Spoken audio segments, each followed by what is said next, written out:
28 अप्रैल 1988 Aloha airline की flight 243 हवाई के हीलो इंटरनेशनल एयरपोर्ट से होनोलुलु के लिए टेक ऑफ करती है। मौसम बहुत अच्छा था, सब कुछ नॉर्मल था, लेकिन टेक ऑफ के कुछ ही देर बाद एक जबरदस्त आवाज आई और पूरा एयरप्लेन हिल गया।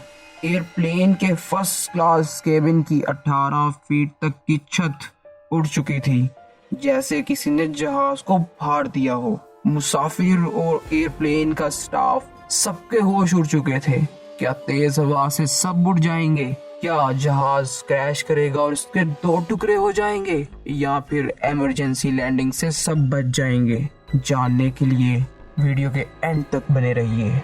फ्लाइट 243 पर उस दिन 89 पैसेंजर्स और 6 स्टाफ मेंबर्स थे।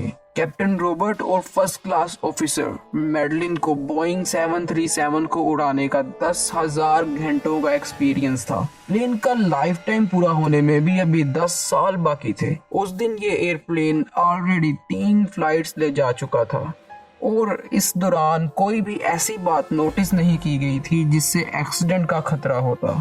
तो फिर आखिर क्या वजह बनी? दोस्तों, हर न्यू फ्लाइट से पहले प्लेन की चेकिंग होती है। इंस्पेक्टर्स अच्छे से चेक करते हैं कि अगर प्लेन में कोई फॉल्ट हो तो वो एक्सीडेंट की वजह ना बने। बोइंग 737 को फ्लाइट से पहले 2 इंस्पेक्टर्स ने चेक किया था और प्लेन ने सारे टेस्ट क्लियर किए थे। प्लेन फ्लाइट के लिए तैयार था। प्लेन पर जब पैसेंजर चढ़ रहे थे तो उनमें से एक की नजर प्लेन के डोर के पास पड़ी। उसने वहां एक बहुत बड़ा क्रैक देखा।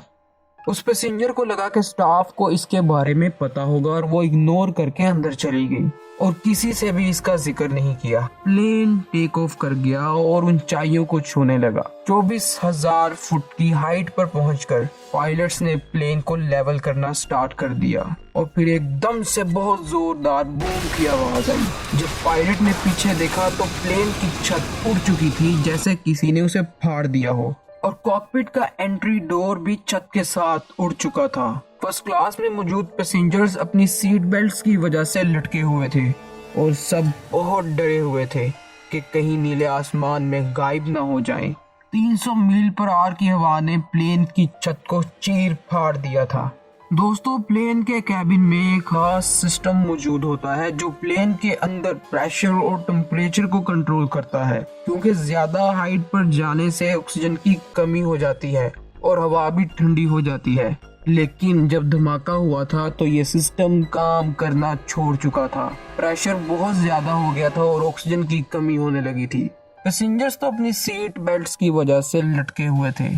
कैराबल लैंसिंग स्टाफ मेंबर में से एक, ऑक्सीजन की कमी और तेज हवा की वजह से इनके हाथ फिसलने लगे और ये नीले आसमान में हमेशा के लिए गायब हो गई। पायलट्स ने जल्दी से अपने ऑक्सीजन मास्क लगाए, लेकिन जल्द ही उन्हें अंदाजा हो गया कि प्लेन अब उनके कंट्रोल में नहीं है और प्लेन अब किसी भी वक्त नीचे गिर सकता था। पायलट्स ने इमरजेंसी लैंडिंग के लिए होनोलुलु एयरपोर्ट पर कांटेक्ट भी किया, लेकिन तेज हवा की वजह से एयरपोर्ट स्टाफ को उनकी कुछ समझ नहीं आई। हवा इतनी तेज थी कि पायलट्स को एक दूसरे की आवाज भी नहीं आ रही थी, तो उन्होंने इशारों से बात करना स्टार्ट की और फैसला किया कि प्लेन को फुल स्पीड से जमीन की तरफ ले जाया जाए, वरना ऑक्सीजन की कमी और सर्दी से लोग मर जाएंगे। अब प्लेन 4,000 फीट पर मिनट की स्पीड से जमीन की तरफ जा रहा था। फाइनली वो 14,000 फीट की ऊंचाई तक पहुंच गए। पायलट्स ने मुआई इमरजेंसी चैनल से इमरजेंसी लैंडिंग की रिक्वेस्ट की। जल्द ही काहुलुलु एयरपोर्ट को रेडी कर दिया गया। ऑक्सीजन की कमी से लोगों का दम घुट रहा था। 10,000 फुट की हाइट पर पायलट ने प्लेन की स्पीड स्लो की। इस हाइट पर कम से कम लोग सांस ले सकते थे। अब प्लेन की स्पीड 310 किलोमीटर पर आवर थी, लेकिन स्पीड कम करने से पायलट्स प्लेन पर कंट्रोल खो चुके थे। लैंड करने के लिए 240 किलोमीटर पर आवर की स्पीड चाहिए थी, मतलब प्लेन की स्पीड अभी भी ज्यादा थी।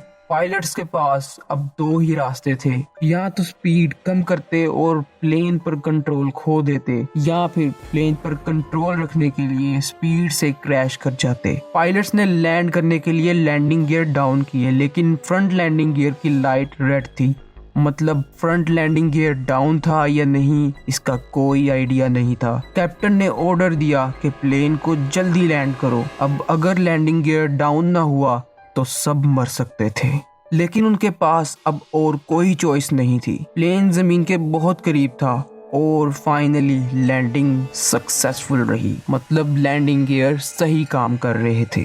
13 मिनट के इस खौफनाक सफर के बाद प्लेन लैंड कर चुका था। 89 में से 65 पैसेंजर्स शदीद जख्मी थे और एक स्टाफ मेंबर मर चुकी थी। पायलट्स ने इतनी स्ट्रेसफुल सिचुएशन में लोगों की जान बचाने के लिए बहुत बड़े फैसले किए। दोस्तों, अगर आप इस जहाज में होते तो आपका कैसा एक्सपीरियंस होता, जरा सोचकर कमेंट्स में बताएं। वीडियो पसंद आई हो तो लाइक और शेयर कर दें और चैनल को सब्सक्राइब कर दें। मिलते हैं अगली वीडियो में।